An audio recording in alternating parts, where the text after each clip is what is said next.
Hello, Andrea Pinkney-Walker, here recording week 6 journal entry. Please briefly describe one of the disability categories under IDEA and discuss what you believe the school counselor/psychologist's role in supporting students with disabilities. One of the disability under IDEA that I chose was emotional disturbance, which is also labeled as ED.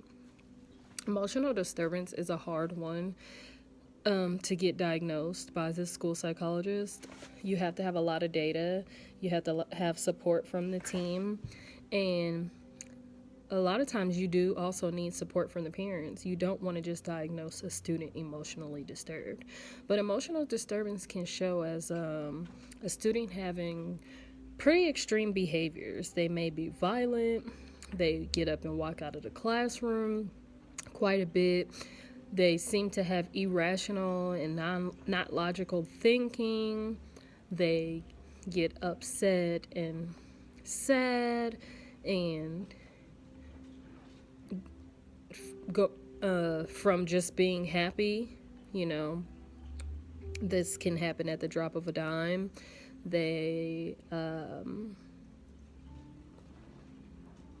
I think the school psychologist and the school counselor's role is to first step back and assess the situation.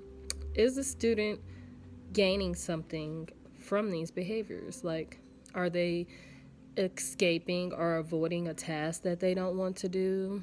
Are they doing these behaviors for attention and attention only? Or are these behaviors simply something that seem really like they may be out of their control?